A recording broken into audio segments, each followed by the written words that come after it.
Hey loves, how are you today? I hope you're doing well.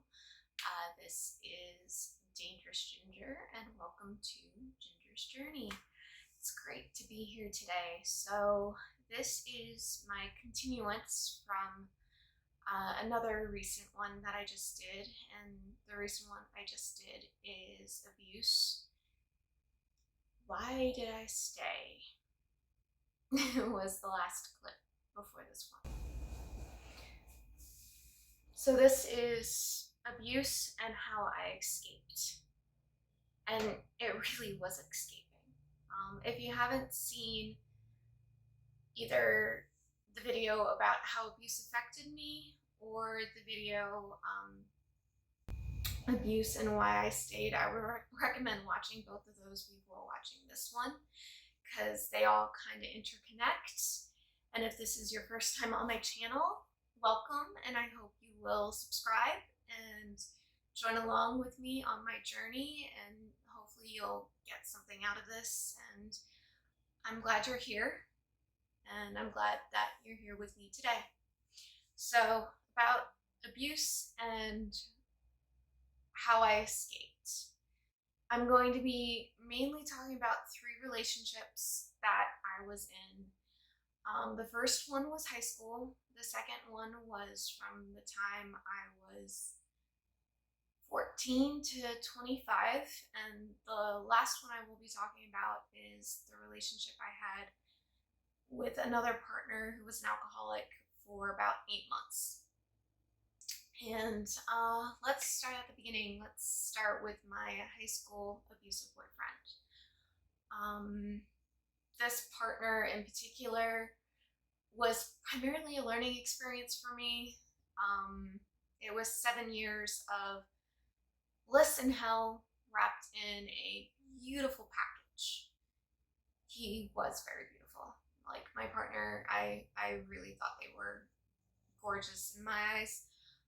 Looking back on it, maybe I gave them a little too much credit, but then again, I'm not a teenager anymore, so I don't see them in the same point of view. So enough of that. How I left that relationship, or how I escaped that relationship, is really kind of screwed up. And this is why I'm making these videos, is because I'm owning the fact that I had to do some fucked up things to get up to where I am right now. Though my intention was never to hurt somebody, it was just to find my own peace. But along the way, I had to hurt some people because I was hurting. And I'm not saying that's an excuse, but here we go. So with that, and the reason why I said that, and it goes right into what I'm talking about, is the way I left the relationship was because I started cheating on my partner, and we had a mutually agreed upon monogamous relationship that I had struggled with from the beginning. And they knew it. They knew that I wasn't monogamous, but they wanted me to be monogamous, and I wanted to please them. I was the biggest people pleaser, so I did anything that this partner wanted me to do, including being in a monogamous relationship when I am polyamorous. And so I ended up cheating on this partner for a year with my friend who I knew from the age I was 14. And they never wanted that person in my life. And it's understandable, especially looking in hindsight, and hindsight's 2020. It's understandable why he didn't want that person in my life or around me. And looking back, I understand it. I didn't understand it then, but I understand it now. As I said, hindsight is 2020. But to continue, how I left was I got into this very heated, passionate rendezvous. Let's call it a rendezvous, because I don't know how to define this relationship with this person during that time period. And for that year, they were my number one confidant. They were the person who I vented to when my partner was being extra cruel, or when I felt lonely, or when I felt used, or when I just needed someone to be there for me. This person was there for me, and I greatly appreciated that. And yeah, cheating is never okay. Even if it is to escape an abusive situation, it is never okay. But I gave myself, and I have forgiven myself for what I did, because I can't move forward unless I do. And that was one of my biggest struggles, and that was a huge part of how I left the relationship. The other piece of the puzzle was I cut my hair. Sounds so mundane, doesn't it? I cut my hair. When I was with this partner for 7 years, I never cut or dyed my hair for 7 years. So my hair was down to here, right here, and it was long, and it was like golden blondish reddish, because I've always had like red undertones in my hair, and now I'm a redhead, and I'm very happy about that. And people always thought I was a redhead, even though like the predominant color was blonde. I could be either a blonde or a redhead. That's just how my hair has always been. So I'm a ginger. I'm the dangerous ginger. Deal with it. But I cut my hair. Let's say the first time I tried to leave him seriously was 6 months prior. We had this giant fight. I should have been institutionalized. They wanted to institutionalize me because I was threatening them, and I don't blame them, but they were also threatening me. So we both probably should have been separated, but we were not. It was so heated, and it was so bad. It was so bad. Like, the way we treated each other was terrible right before the breakup. And so one day, my mom offered to treat me to a haircut because my birthday was coming up. And no, she just wanted me to get my hair cut because I hadn't had it cut in so long. So not only did I cut it, but I dyed it too. And the minute the scissors cut my hair, I felt free. It was like I was losing a piece of that history. Like that pain was just going away, and it gave me the strength, and it let me have permission to leave this person. So cutting my hair was a huge part of it. Another factor was I had a very strong support system, and they may not know it. I hope they do, but my friends who stuck by me while I was in that relationship, and the relationships after, especially directly after I left my abusive partner of 7 years, they are sent from somebody. They are the most amazing people I know. It is, I'm very lucky to have the friends that I have, and I know it. I know it, and I hope they feel lucky having me as a friend. But aside from that, having that support system to remind me that even when I hit my lowest point, that they would stick by me, and they made it feel safe for me to leave the relationship. Sorry.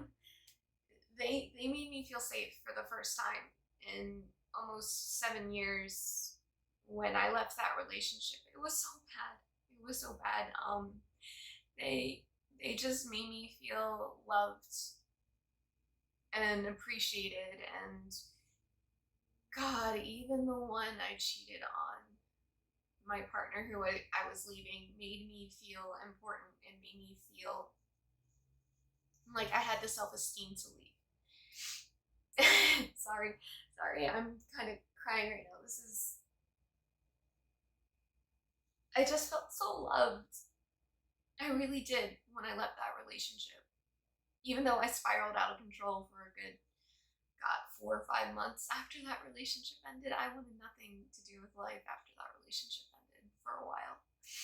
but they stood by me, and some of them are still with me to this day. Some of them are still my best friends, and I am beyond grateful for them. They make living worth it for me. They make me want to be alive because they remind me that I can go through anything and I can come out the other side and be better for it. That's what they showed me. And I feel very lucky about that. So moving on from that relationship, there were 2 points that really ended it for me and my alcoholic partner who I was with for 8 months. And once again, that support system was number one in this case. That support system, my friends being the amazing badasses that they are, they made me feel safe enough to leave. And once again reminded me I didn't need a partner to exist, which in all honesty, they were right. And in this case, the partner was polyamorous and raging alcoholic when we were together. I have no idea what they're doing with their lives. I hope they're happy. Like, I hope both of them are happy. And, like, my abusive ex from 7 years, like, I don't wish anything ill on them. And that goes back to the next part. And the other thing that made it easy for me to leave was the fact that I had already done it one time before. And for me, that was important because I felt empowered by my own power. Like, I had done it once, I could do it again. And I ended up having to leave many friendships and relationships and partnerships during the next 4 or 5 years after I left that relationship. The 7-year one, not the alcoholic one, though that's included. And yeah, those are what made it capable for me to leave those 2 relationships. The reason why I've waited to bring up the one from... So the reason why the partner who is last for me to discuss is the one from when I was 14 to 25. The reason why they're last is because it's the most complicated. We had multiple periods where I thought the relationship was over. And I say relationship because I'm not sure if we were ever partners. I'm not sure if we were ever like more than friends, though they sure as hell acted like it a lot. And if they see this, like, maybe this will answer some questions for you, because heard through the grapevine you're asking about me, so this might answer some questions for you. Probably the most impactful relationship of my life, negative and positive, thus far in my development, because they were in my life through a majority of my primary developmental phases. And I think that's partly why I haven't fully moved on from them. And it's been 6 years since I've seen them face to face. It's been 3 years since we've had a back and forth conversation.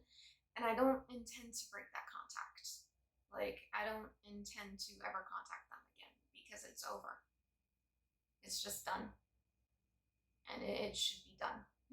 Like, I don't know why they don't think it is. But yeah. Here we go. I hope you're ready. So with this partner, the way I left the first time was not my choice. I was 14. They stopped talking to me for a little bit on AIM. I know I'm aging myself, but I was on AIM and I would talk to them. And once I got with the abusive partner, we very rarely spoke. I never saw them around really. Every once in a while I would unblock them from AIM and talk to them just because I missed them and we were still friends. At least that's what I thought we were. And yeah, very important person to me from a very young age. And like, I remember the first time I saw them while I was still in the abusive relationship, and it was at a birthday party for me at my favorite bar when I finally turned 21. No, in this case, 22, excuse me. When I turned 22, I saw them at the bar because they worked there. When I was 22, a friend of mine knew they worked there. And that was part of my reason for picking that bar, because I missed them. I missed them a lot. I was obsessed with them. To that day, I was 22, and it was 7 years since I spoke to them or even hung out with them, and I still obsessed over them.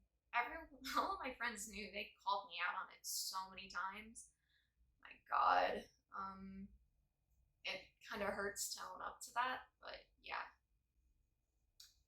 And from 22 to 25, they were a fixture in my life the whole time. It might be 24, but it was definitely to 25 and a little bit of 21.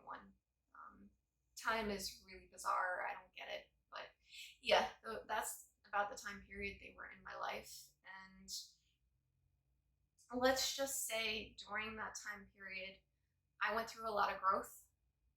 I interacted with a lot of people. I met a lot of people. I was basically a free person after I left the alcoholic, and I still kept going back. They knew it. They told me they loved me, but they weren't in love with me. That's an important distinction in this case for me. I remember when they told me that I'm honestly not sure when they told me that, but I remember them telling me that, and that kind of hit really hard at home.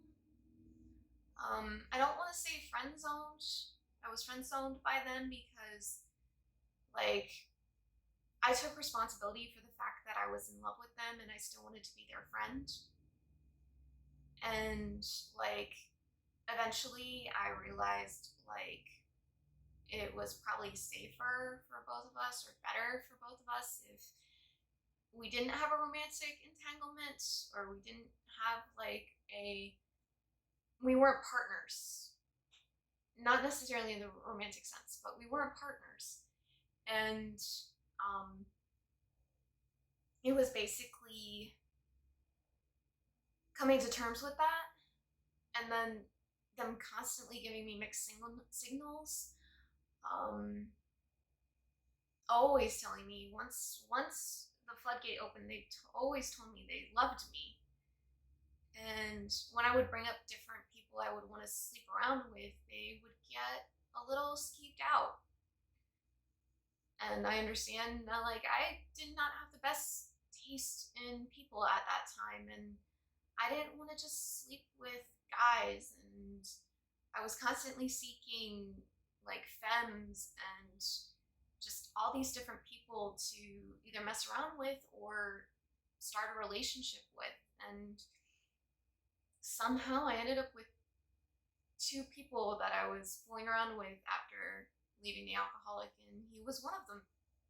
The other was a friend of his who lived with him for a short period of time, and he was my ticket out.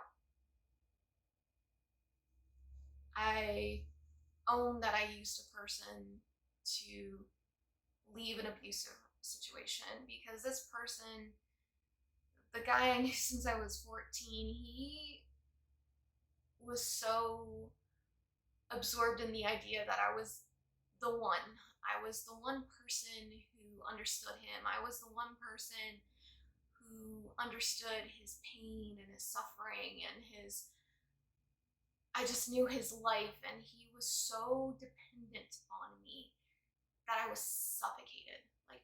Like even talking about it, I feel like somebody's wrapping their hands around my throat and suffocating me because how thoroughly he ingrained that in my head throughout our relationship. And it wasn't only in my 20s that he would tell me that. Like when I was younger too, he would tell me stuff like that, and it wasn't off-putting to me because I didn't know any better when I was younger. When I got to my 20s, it really blew my mind that he felt that way about me and so singularly pointed me out for this role in his life. And it didn't help that he is a big geek, and it doesn't help that like we had a lot of shared interests, and we would not have boundaries with each other. That's another big thing, is there were no boundaries. And it wasn't to my favor that there were no boundaries. It was to me feeling like I owed him by the end of it, because he did save my life a couple times because I was suicidal throughout our relationship, and I was self-harming throughout our relationship from 14 to 25. It was part of who I was. I didn't know any better. I didn't have any healthy coping skills. And so the way I left was two very important things helped me leave this relationship. And that was my support system.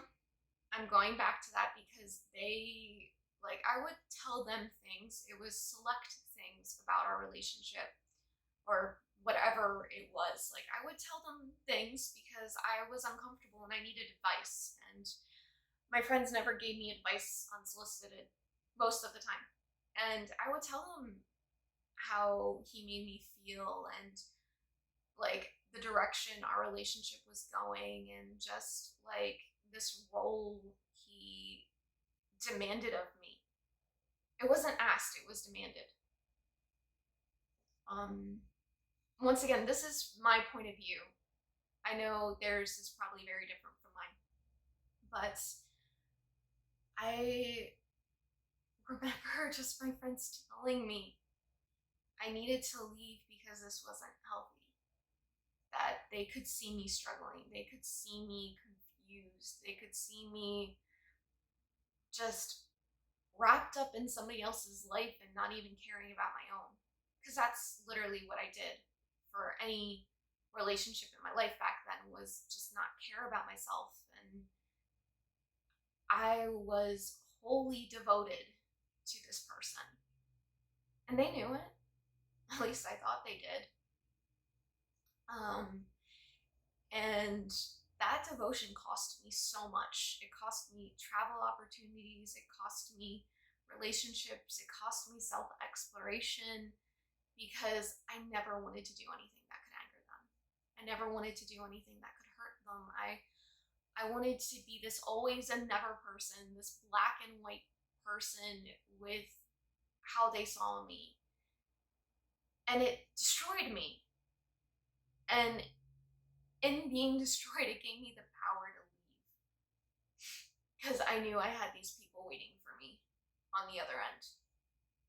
That I knew no matter how things went down or what happened next, I had these people in my life who would support me. And most importantly, I knew I could do it. Like, I knew I could get out, and no matter what they threatened me with, I could survive it.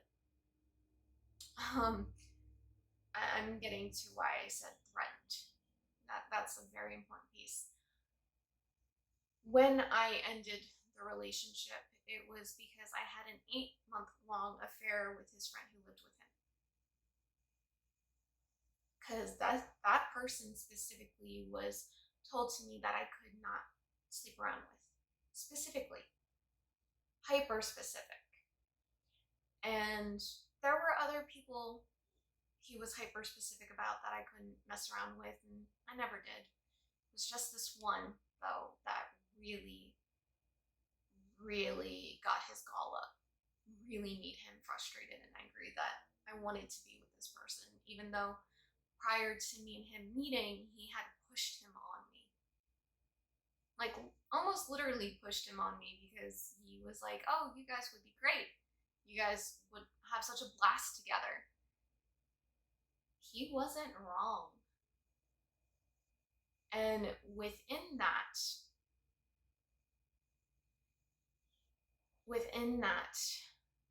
I found it was time to go.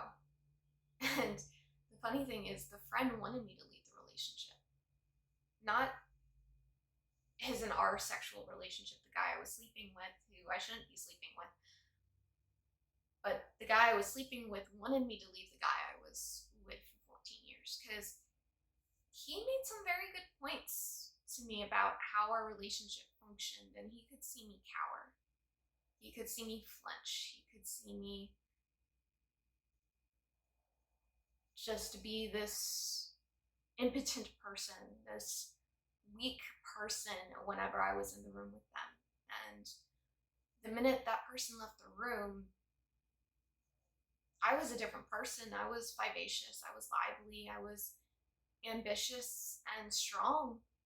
He told me all these things, and he's probably the one person who told me that I should pursue modeling and I should pursue becoming an actress or an actor.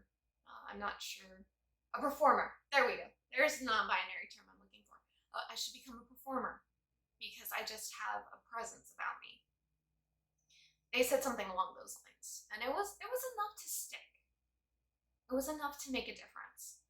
And then all three of us went on an event together, and me and this person were sexting frequently and consistently. We were even fucking at the convention that we were at. And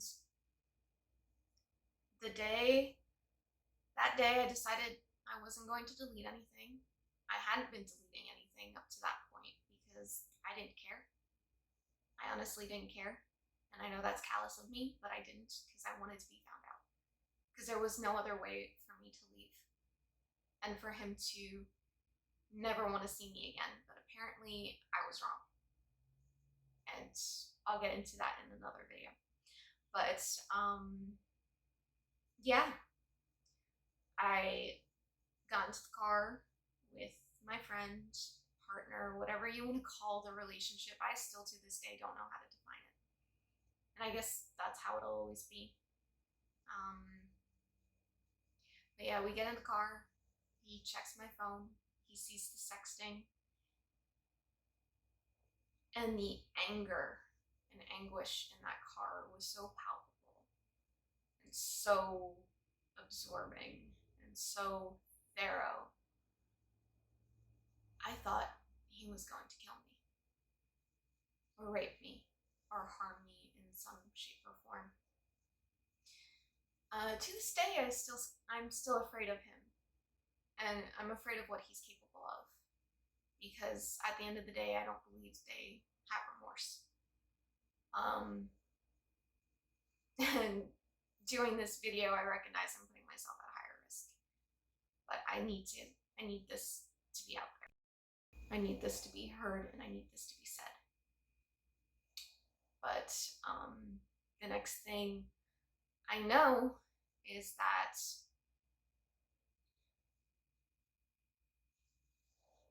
we're in this car for 24 hours, and he is screaming at me, yelling at me, and I go numb. I go dumb. I don't say a word. I don't react.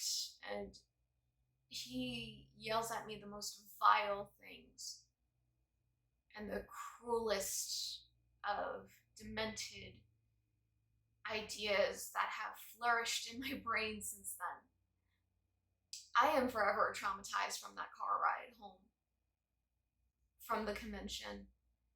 And it was 24 hours of hell. Though I had 4 hours of blissful sleep. The best night's sleep of my life was when we had to stop for the night and get some rest before we got home. because we couldn't do a straight 24-hour drive. That's really bad and unsafe. But during this car ride, he made some very pointed, not poignant. During this car ride, he made some very pointed threats. And one of them, he threatened to kill my family. He threatened to get me gang raped. He threatened to leave me on the side of the road and freeze to death because this was in winter. And I lived on the East Coast. There was a lot more than that. And this person is so good with words that they festered in my head for years. I could still hear him yelling in my ear the things he threatened me for years. I'm in therapy now, thank God, because I would not be able to process this by myself, what he put me through. No one should have to go through what I went through, and I would never wish what I went through on anybody. If you can escape safely from a domestic violence situation or an abusive situation, be it from a friend, a family member, or a relationship, like a partner, I give you the most power, and I give you the most power if you can't. Because I understand the fear of leaving. It's the hardest thing to leave those relationships. I was scared for my life that whole time for 24 hours. I was scared for my life. And every time I think about it, I get scared again. I never reacted to him. Never really reacted to him. I never gave him the banter he wanted. And I congratulate myself and I pat myself on the back for that because that's what he wanted.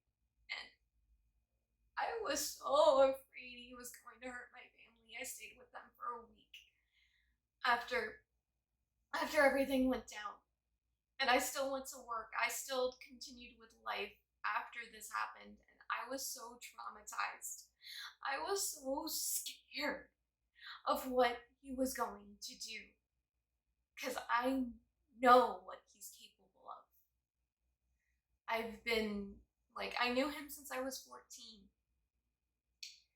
And we told each other everything. And escaping that relationship was the hardest thing I ever done in my fucking life. I'm in my 30s now, and when I was 24 and I left that relationship, that was the hardest thing I ever had to do in my life. And I went through nursing school. And that is some fucked up shit going through nursing school, and that'll be another video. But that was the hardest night of my life to this day, was that 24-hour car ride, because I had no idea if I was going to make it out alive. I don't think they see it that way. I don't know if they see it that way. I don't think they remember how vile they were to me. They said things I will never forgive them for.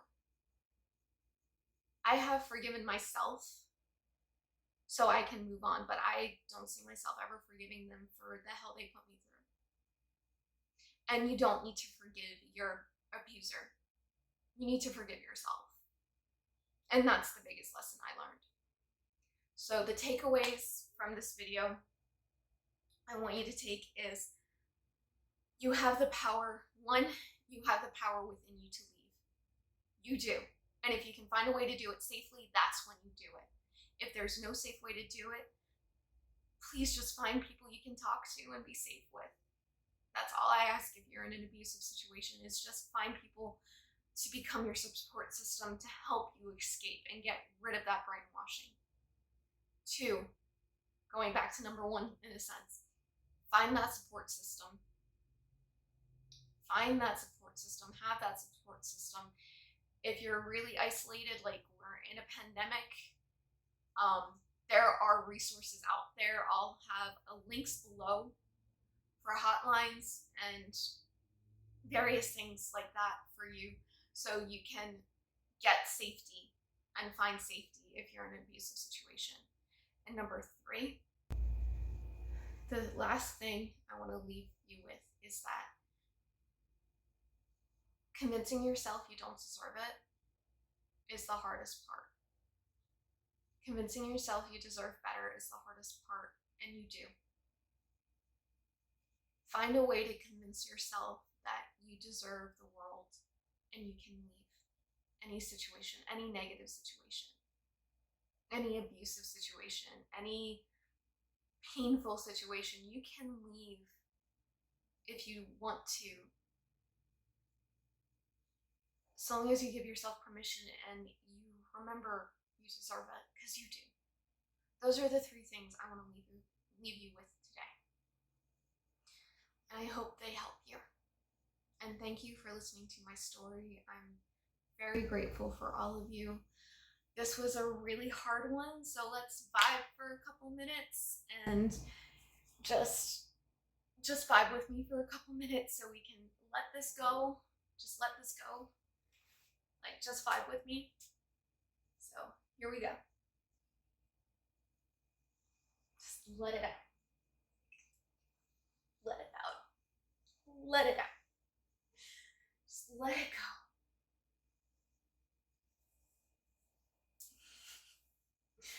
My stupid dress.